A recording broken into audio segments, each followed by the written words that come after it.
Welcome to Khyati connects. ఈరోజు మనం యావత్ భారతదేశాన్ని కలిసివేసిన ఒక సంఘటన గురించి మనం ఇప్పుడు మాట్లాడుకోబోతున్నాం. మీ అందరికీ తెలుసు, కాశ్మీర్కి వెళ్ళిన దాదాపు 26 మంది, అందులో 25 మంది భారతీయుల్ని పాక్ తీవ్రవాదులు మట్టుబెట్టారు. ఇది ఊహించని సంఘటన, దిగ్భ్రాంతికరమైన సంఘటన. ఇప్పటి వరకు కాశ్మీర్ చాలా ప్రశాంతంగా ఉంది. ఆర్టికల్ 370 రద్దు చేసిన తర్వాత అంతా వాతావరణంలో మార్పు వచ్చింది. తీవ్రవాదులు లేరు, అంతా జనజీవనం సాధారణ పరిస్థితికి వచ్చిందని అంతా భావించారు. ఎన్నికలు జరిగాయి, అక్కడ ప్రజాప్రభుత్వం వచ్చింది, అంతా సజావుగా సాగిందని యావత్ భారతదేశం భావిస్తున్న తరుణంలో హఠాత్తుగా జనాలు ఊహించిన విధంగా ఒక ముగ్గురు తీవ్రవాదులు పర్యాటకులు ఆహ్లాదంగా గడుచుకున్న సమయంలో హఠాత్తుగా ఊడిపడ్డారు. అది కూడా మామూలు కాదు, ఆర్మీ దుస్తుల్లో వచ్చారు. సో ఆర్మీ దుస్తుల్లో వచ్చి క్షణాలు వాళ్ళు తేరుకునే లోపల తీవ్రవాదులు వాళ్ళ మీద దారుణంగా దాడి చేశారు. ఈ దాడి చేయడమే కాకుండా ప్రత్యేకంగా ఒక వర్గం, ఒక మతం ఏదని అడిగి మరీ వాళ్ళ మీద దాడి చేశారు. ఇది దాడిని ప్రతి ఒక్కళ్ళు ఖండిస్తూనే ఒక వర్గం మీద ప్రత్యేకంగా లక్ష్యంగా చేసుకున్న దాడి కాబట్టి దీన్ని చాలా తీవ్రంగా భావిస్తున్నారు. ఇది హఠాత్తుగా జరిగిన సంఘటన కాదు, దీని వెనక పాకిస్తాన్కి సంబంధించిన వ్యూహం ఉంది, పాకిస్తాన్ ప్రభుత్వం సంబంధించిన నేపథ్యం ఉంది. పాకిస్తాన్ మిలిటరీ యంత్రాంగం దీన్ని ఉద్దేశపూర్వకంగానే భారత్ ఖ్యాతిని దెబ్బతీయడానికి, భారత్ ప్రపంచ స్థాయిలో ఎదుగుతున్న దీన్ని దెబ్బతీయడానికి వ్యూహాత్మకంగా దీన్ని ప్లాన్ చేసింది. ఎందుకంటే ఈ సంఘటన జరగడానికి సరిగ్గా వారం రోజుల ముందు పాకిస్తాన్ ఆర్మీ సైన్యాధికారి మునీర్ ఏమన్నారో ఒక్కసారి తెలుసుకోండి. హిందువులు వేరు, ముస్లింలు వేరు, హిందువుల ఆచారం వేరు, ముస్లింల ఆచారం వేరు, హిందువుల పద్ధతి వేరు, ముస్లింల పద్ధతి వేరు, హిందువులు ఎప్పుడూ ముస్లింలు కాదు అని ఒక మాట చెప్పారు. దాంతోపాటు ఏమన్నారంటే కాశ్మీర్ అనేది ప్రతి పాకిస్తాన్ వాళ్ళ హృదయంలో ఉంది, జాగరన్ వీన్ అన్నారు. అంటే గొంతు దగ్గర ఉన్న నరం లాంటిది, దాన్ని మేము వదిలిపెట్టలేము, దాన్ని ఖచ్చితంగా కాశ్మీర్ కోసం మేము ప్రాణత్యాగం చేయడానికైనా సిద్ధంగా ఉన్నాం అని చెప్పడమే కాకుండా భవిష్యత్ తరాలు, పాకిస్తాన్లో ఉండే తరాలు, పాకిస్తాన్లో పుట్టిన వాళ్ళు, పాకిస్తాన్లో పెరిగిన వాళ్ళు, పాకిస్తాన్ ఏర్పడిన నాటి నుంచి ఈ రోజు వరకు జరిగిన పరిణామాలను అర్థం చేసుకోవాలి, హిందువులకు వ్యతిరేకంగా వ్యవహరించాలి అని ఒక ఉద్బోధ చేశారు. అది కూడా ఒక గ్లోబల్ ఈవెంట్. వివిధ ముస్లిం ప్రాంతాల నుంచి వచ్చిన వాళ్ళు అక్కడ సమావేశమయ్యారు. దాన్ని ఉద్దేశించి పాకిస్తాన్ మిలిటరీ చీఫ్ మాట్లాడారు.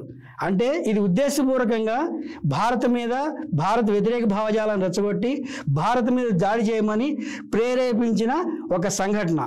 ఖచ్చితంగా దీన్ని ఆధారంగా చేసుకుని పాకిస్తాన్లో ఉన్న తీవ్రవాద వర్గాలు భారత్ మీద దాడి చేస్తాయని ఊహించారు. దీనికి సంబంధించిన పత్రికలు రాశాయి. ఇది అనుకోకుండా జరిగిన పరిణామంగా పైకి కనిపించిన it is a planned attack. ఇది ప్లాన్డ్ అటాక్. దీన్ని కూడా అటాక్ చేసిన ప్రదేశం కూడా ఒక విహార ప్రదేశం, ఒక అమర్నాథ్ యాత్రకి వెళ్ళే ఒక ప్రారంభ ప్రదేశం. అంటే హిందువులు పవిత్రంగా భావించే ఒక ప్రాంతంలోకి వెళ్ళే పర్యాటకుల్ని, వెళ్ళే ప్రాంతంలో ఉన్న వాళ్ళని ఉద్దేశించి లక్షించి చేసిన దాడి. దానివల్ల ఏమవుతుందంటే భారత్లో శాంతి భద్రతలు లేవు, భారత్ ప్రజలను రక్షించుకోలేదని ఒక భావం, పర్యాటకులు కాశ్మీర్ సందర్శించుకోవడానికి భయపడతారు అనుకోవటం, కాశ్మీర్ని పాకిస్తాన్ వదలము అన్న భావన క్రియేట్ చేయటం, తీవ్రవాదులు లేరు, కాశ్మీర్ ప్రశాంతంగా ఉంది అని ప్రభుత్వము, భారతదేశంలోని పత్రికలు, భారతదేశానికి సంబంధించిన వివిధ వర్గాల వాళ్ళు, సామాజికవేత్తలు అందరూ భావిస్తున్న తరుణంలో ఈ దాడిని పాకిస్తాన్ ఉద్దేశపూర్వకంగా చేసింది. తన ఇమేజ్ని ప్రపంచం ముందు చాటుకోవడానికి, పాకిస్తాన్ లాంటి దేశం ఒకటి ఉంది అని చర్చించుకోవడానికి, గ్లోబల్ అటెన్షన్ కోసమే పాకిస్తాన్ ఈ దాడిని చేసింది. ఈ దాడిని ఏ ఒక్క దేశము కూడా సమర్థించట్లేదు. తీవ్రవాద దాడిని ప్రపంచంలో ఉన్న అన్ని దేశాలు ముక్తకంఠంతో ఖండిస్తున్నాయి. సో ఈ దాడి పాకిస్తాన్కి ఏమాత్రం మేలు చేస్తుంది అనేది మనం చరిత్ర ప్రకారం చూస్తే, పాకిస్తాన్ ఏ సందర్భంలో భారత్కి వ్యతిరేకంగా వ్యవహరించినా ఆ సందర్భాల్లో ఆ దేశం పాకిస్తాన్ దేశం ప్రత్యేకంగా సర్వనాశనమైంది. ప్రస్తుత పరిస్థితుల్లో పాకిస్తాన్ పరిస్థితిని, భారత్ పరిస్థితిని ఒక్కసారి చూద్దాం. ఈ దాడి నేపథ్యానికి వెనక ఉన్న పరిస్థితిని. భారతదేశం, పాకిస్తాన్ రెండు రెండు ఒకటే, రెండు బ్రిటిష్ పాలనలోంచి వచ్చాయి. 1947 తర్వాత పాకిస్తాన్ ఎలా తయారైంది, భారత్ ఎలా తయారైందో చూడండి. భారత్ ఎలా వచ్చింది, భారత్ ప్రస్తుతం ఎక్కడుంది? భారత్ ప్రపంచ ఆర్థిక వ్యవస్థల్లో ప్రస్తుతం 5వ స్థానంలో ఉంది. అది 3వ స్థానంలో వెళ్ళడానికి పోటీ పడుతోంది. చైనా, అమెరికాలతో ధీటుగా భారత్ ఎదగడానికి ప్రయత్నిస్తోంది, ఎదుగుతుందని ఆర్థిక నిపుణులు కూడా చెప్తున్నారు. నంబర్ 1 అది. ఇకపైన దౌత్యపరంగా దానికి స్నేహితులు లేరు, విరోధులు లేరు. అంటే ఒకప్పుడు మనం రష్యాకి స్నేహంగా ఉన్నాం కాబట్టి రష్యాకి విరోధులు అందరూ భారత్ విరోధులు కారు. ఇప్పుడు రష్యా తర్వాత మనం మారుతున్న పరిణామాల నేపథ్యంలో గత 15-27 సంవత్సరాలుగా అమెరికాతో సన్నిహితంగా ఉన్నాం. అలాగే అమెరికా విరోధులు మనకు విరోధులు కారు.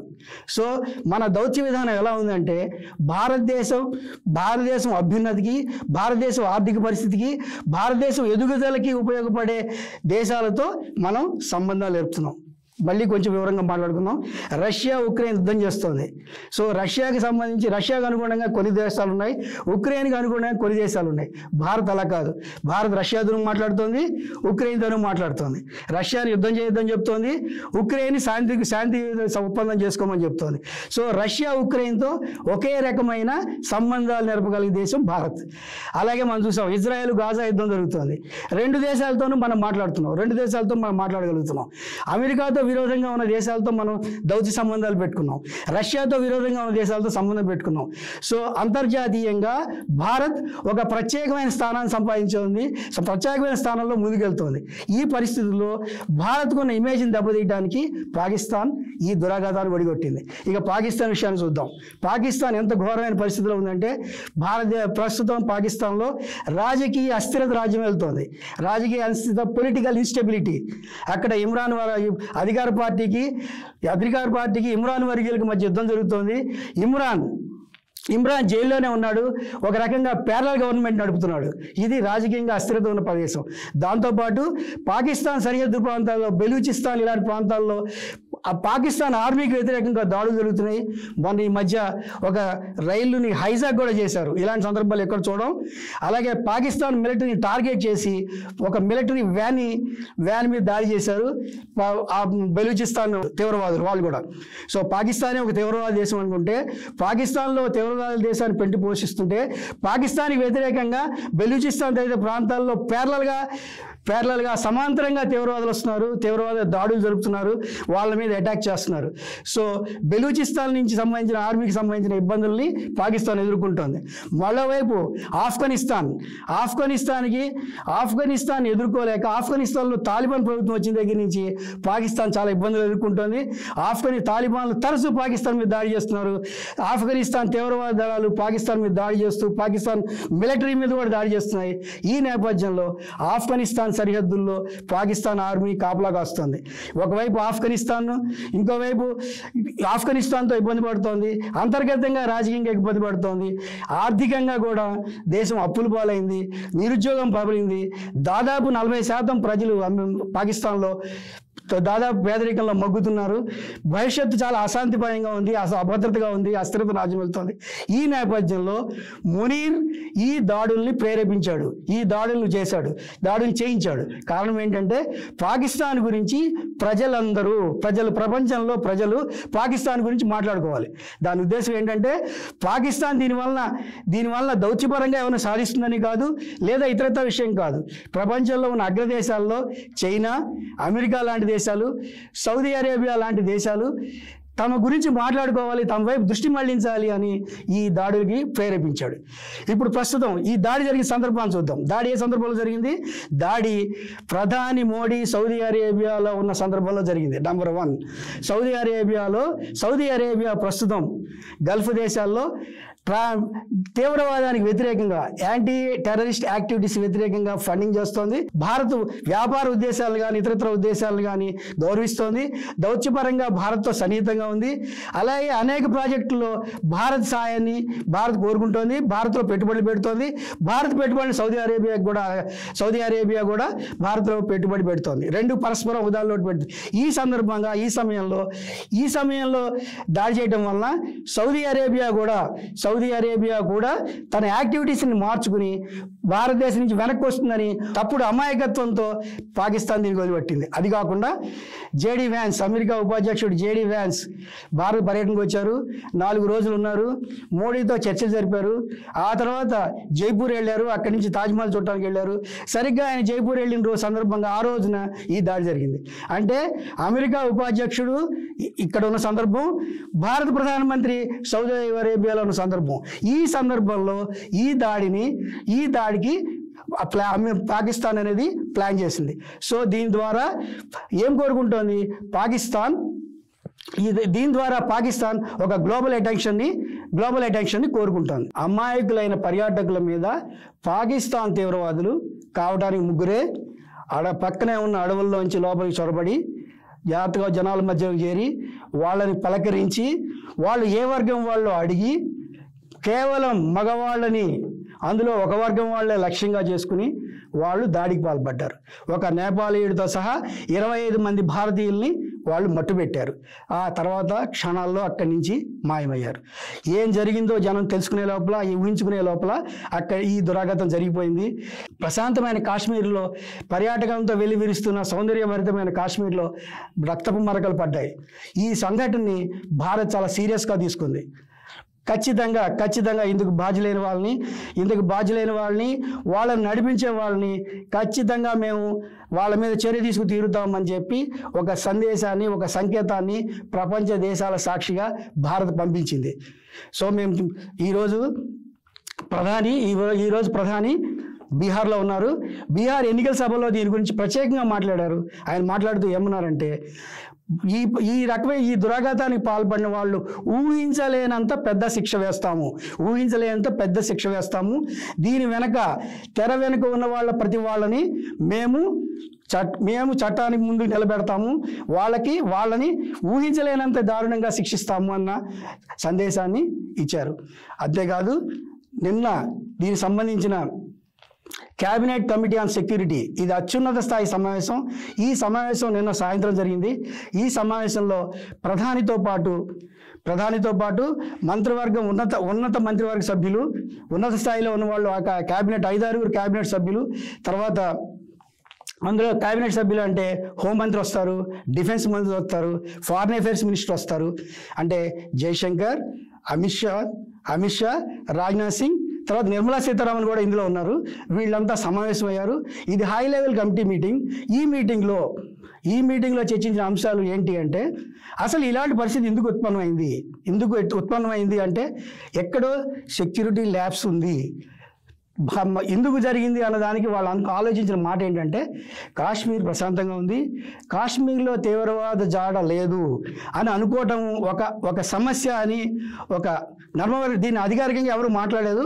ఒక అభిప్రాయం అయితే వాళ్ళ మధ్య వచ్చింది.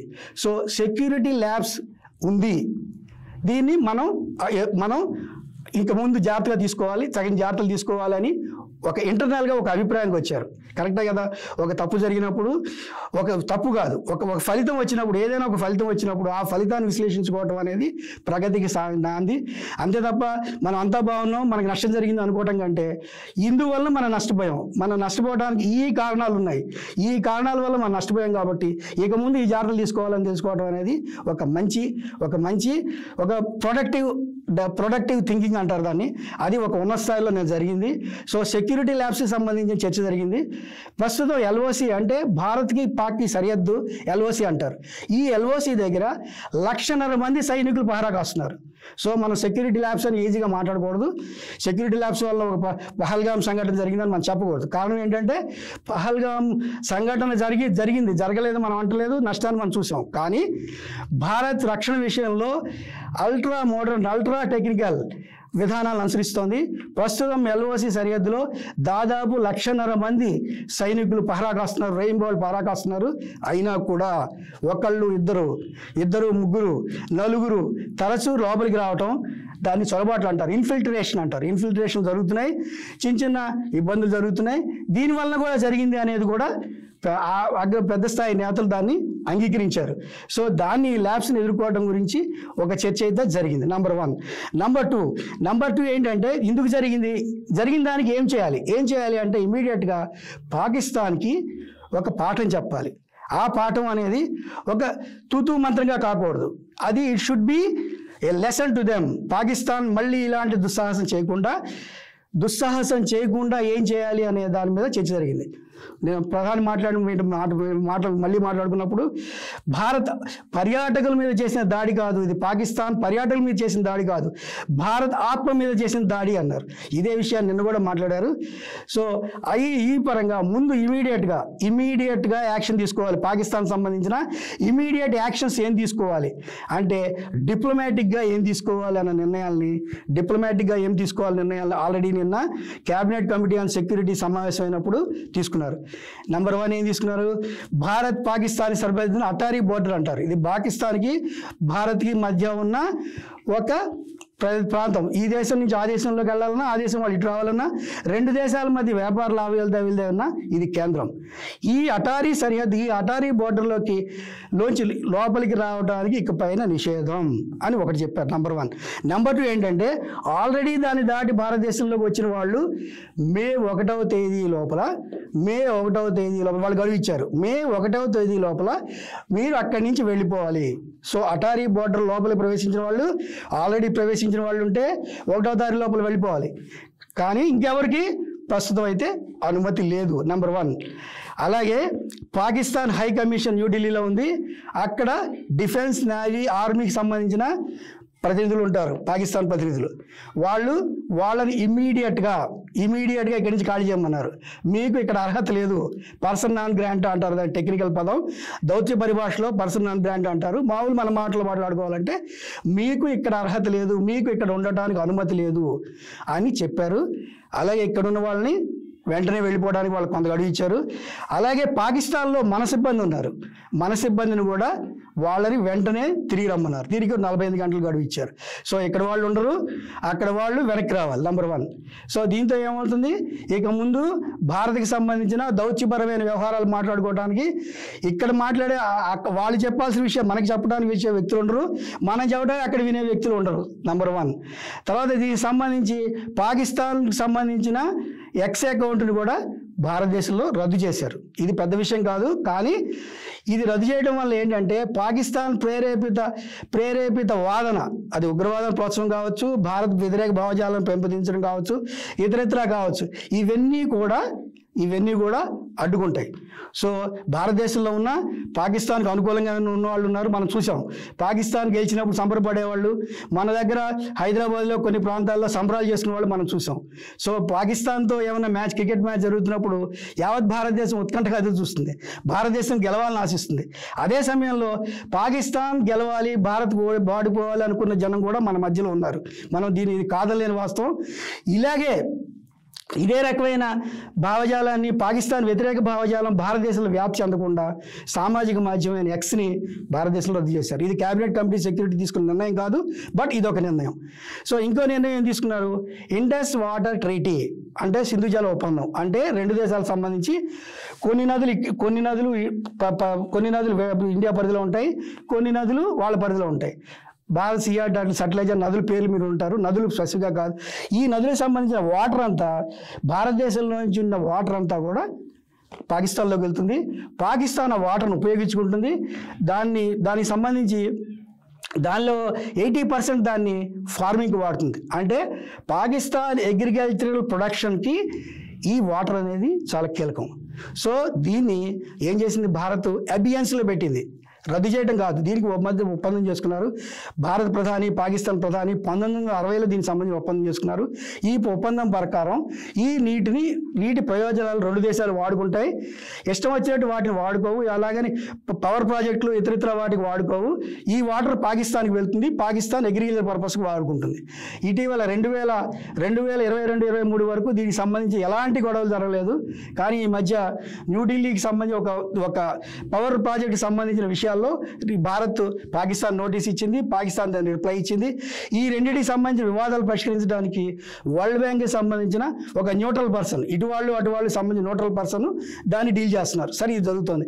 ఇప్పుడు ఇండస్ వాటర్ ట్రీటీ అంటే చిన్నగా మా వీసాలేమో, మా విమానాలు రాము, మీతో మేము సంబంధాలు పెట్టుకోము, ఇలాంటివన్నీ చిన్న విషయాలు అయితే ఒక అంతర్జాతీయ ఒప్పందం, ఒక 60 అంటే 1960 అంటే ఇది 2025, ఇన్ని సంవత్సరాల క్రితం ఉన్న ఒక ఒప్పందాన్ని భారత్ రద్దు చేసుకుంది అంటే ఏమనుకుంటారు? చాలా తప్పు చేసింది, భారత్ నష్టం చేసింది కాబట్టి భారత్ ఈ నిర్ణయం తీసుకుంటుందని ప్రపంచ దేశాలు కూడా భారత్ వైపు మొగ్గు చూపడానికి, పాకిస్తాన్కి కీలకమైన అగ్రికల్చరల్ దెబ్బతీయడానికి, అగ్రికల్చరల్ ప్రొడక్షన్ మీద ఎఫెక్ట్ ఉండేదని నిర్ణయం తీసుకున్నారు. అలాగని ఇప్పటికిప్పుడు వాటర్ వెళ్ళిపోకుండా అడ్డుకునే టెక్నాలజీ కానీ వాటర్ని పూర్తిగా ప్రొడక్ట్ చేసే పరిస్థితి కానీ ప్రస్తుతం లేదు యాజ్ ఇట్ ఈజ్గా. కానీ పాకిస్తాన్ ఇష్టం వచ్చినట్టు వ్యవహరించుకోకుండా ఉండటానికి ఇది ఉపయోగపడుతుంది. అలాగే భారత్కి సంబంధించిన కొన్ని వీసా మినహాయింపులు ఉన్నాయి, ఆ మినహాయింపులను కూడా భారత్ రద్దు చేసింది. సో పాకిస్తాన్ పౌరులకి మినహాయింపులతో ఇచ్చే వీసాలు ఉన్నాయి, అవి కూడా ఇక ముందు ఇవ్వమన్నారు. ఆల్రెడీ ఇప్పటికే ఇచ్చిన ఉంటే అవి రద్దు అవుతాయని చెప్పారు. ఇమీడియట్గా ఇక్కడ ఉన్న వాళ్ళని ఖాళీ చేయమని చెప్పారు. దిస్ ఈజ్ డిప్లొమాటిక్ డెసిషన్స్, దౌత్యపరమైన చర్యలు, భారత్ పాకిస్తాన్ మీద తీసుకున్న దౌత్యపరమైన చర్యలు. ఈ CCR సమావేశాలు జరగడానికి ముందు రాజ్నాథ్ సింగ్ అంటే డిఫెన్స్ మినిస్టర్ ఏం చేశారంటే మళ్ళీ ఒక హై లెవెల్ మీటింగ్ పెట్టారు ఈ సంఘటన ముందు. ఎందుకు హై లెవెల్ మీటింగ్ పెట్టారంటే ప్రస్తుతం సిచ్యుయేషన్ ఎలా ఉంది, కాశ్మీర్ లోయలో ప్రస్తుతం పరిస్థితి ఎలా ఉంది, ఏ ప్రాంతంలో ఎలా ఉంది అని ఎయిర్, డిఫెన్స్, నేవీ టాప్ పీపుల్తో పాటు national security adviser Ajit Doval, మీకు తెలుసు అజిత్ దోవల్ని భారతదేశ జేమ్స్ బాండ్ అంటారు. ప్రస్తుతం ఈ 10 ఏళ్లలో భారత్ దౌత్యపరంగా చేసిన మార్పులకి 3 వ్యక్తులు కారణం అనుకుంటే దోవల్ అనేవాడు చాలా కీలకమైన వ్యక్తి. డిఫెన్స్ నిపుణుడు, యుద్ధ నిపుణుడు, యుద్ధాలకు సంబంధించిన వ్యూహం వేయటంలో ఒక ఇంగ్లీష్ సినిమాల్లో జేమ్స్ బాండ్ ఎలా యాక్ట్ చేస్తారో అంత చురుగ్గా అంత డైనమిక్గా వ్యవహరిస్తాడని చెప్పి చెప్తారు. మనం ప్రత్యక్షంగా మనకు తెలియదు, బట్ అంతరంగా చెప్పేది వ్యూహం ఎలా ఉంటుంది అంటే తేరుకోలేని వ్యూహంలా ఉంటుంది. అంటే ఈ వ్యూహాలకు ఉదాహరణ ఏంటంటే గతంలో పాకిస్తాన్ మన మీద దాడి చేసినప్పుడు, ఇంతకుముందు దాడి చేసినప్పుడు సర్జికల్ ఎయిర్ స్ట్రైక్స్ అనేది కేవలం అజిత్ దోవల్ వ్యూహం. దాన్ని ఇంప్లిమెంట్ ప్రధానమంత్రి అనుమతితో హోమ్ మినిస్టరు, డిఫెన్స్ మినిస్టర్ దాన్ని ఇంప్లిమెంట్ చేశారు. సో దీనికి మూలకర్త అజిత్ దోవల్. సో ప్రధానంగా అజిత్ దోవల్తో నేను సమావేశం జరిగింది. ఈ సమావేశంలో అజిత్ దోవల్ సిచ్యుయేషన్ చెప్పారు. సో దీనికి సంబంధించిన యాక్షన్ ప్లాన్ రెడీ అయింది. ఈ యాక్షన్ ప్లాన్ ఎలా ఉంటుంది? దాడి ఇమీడియట్గా జరుగుతుందా, దాడి రేపు జరుగుతుందా? సో ఇంతకుముందు మనం ఏం చేసాం, సర్జికల్ స్ట్రైక్ చేసాం. దానిలో ఏంటి,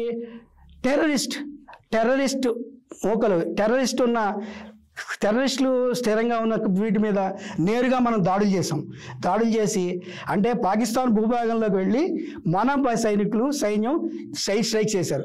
ఇప్పుడు అంతకంటే పెద్దగా, అంతకంటే అధునాతనంగా, సో భారత్ దగ్గర ఉన్న టెక్నాలజీ పరంగా, భారత్ దగ్గర ఉన్న దీని పరంగా ఖచ్చితంగా ఇది ఒక కొత్త వ్యూహాన్ని భారత్ అనుసరిస్తుందని భావిస్తున్నారు. అనుసరించాలని ప్రతి భారతీయుడు కోరుకుంటున్నాడు. ప్రస్తుతం కాశ్మీర్లో జరిగిన ఈ దురాఘాతాన్ని ప్రతి భారతీయుడు ఓన్ చేసుకుంటున్నారు. ఖచ్చితంగా రిటాలియేట్ చేయాలి, ఖచ్చితంగా గుణపాఠం చెప్పాలి. సో ఈ గుణపాఠం అనేది ఎలా ఉండాలి? దౌత్యపరమైన చిన్న 1-2గా ఉండకూడదు, ఇంకా ఇంతకంటే తీవ్రమైనది ఉండాలి. సో మీరు చూశారు 2 రోజుల పరిణామాల్లో. సో దౌత్యపరమైన నిషేధాలు తీసుకున్నారు, నెంబర్ 1. నెంబర్ 2, యావత్ భారతదేశం బాగా ఆసక్తిగా పాకిస్తాన్ క్రికెట్ మ్యాచ్ చూస్తుంది. సో పాకిస్తాన్తో క్రికెట్ మ్యాచ్లు ఆడము అని BCCI చెప్పింది. సో ఇది కూడా ఒక పరిణామం. ఇది ఒక చిన్న పరిణామం కనిపించవచ్చు, కానీ ప్రతి భారతీయుడు ప్రతి భారతీయుడు దాన్ని ఆసక్తిగా తిలకించే ఒక పరిణామం. సో BCCI దాని విషయంలో ఇక ముందు మేము క్రికెట్ ఆడము అని చెప్పారు. ఇండియా క్రికెట్ ఆడాలని ప్రపంచంలో చాలా దేశాలు దాన్ని మూవ్ చేస్తున్నాయి. So India Pakistan cricket match జరుగుతున్నప్పుడు ఉన్న బెట్టింగ్ గురించి మీకు తెలుసు, ఇది అసందర్భమైన సబ్జెక్ట్ అయినా అది ఒక విషయం. నెంబర్ 2, పాకిస్తాన్ నటీనటులు ఉన్న సినిమాలను కూడా రద్దు చేయాలని భారతదేశం నిర్ణయించింది. భారత సమాచార శాఖ ఈ నిర్ణయాన్ని ప్రకటించింది. అంటే భారత రక్షణ శాఖ ఒక నిర్ణయం తీసుకుంది, భారత క్రీడా శాఖ ఒక నిర్ణయం తీసుకుంది, భారత సమాచార పౌర మంత్రిత్వ శాఖ ఒక నిర్ణయం తీసుకుంది. రాబోయే రోజుల్లో ఇంకా చాలా నిర్ణయాలు మనకు కనిపిస్తున్నాయి. ఇంకా మరింత తీవ్రంగా దీన్ని ముందుకు తీసుకెళ్లాలని కోరుకుంటున్నారు.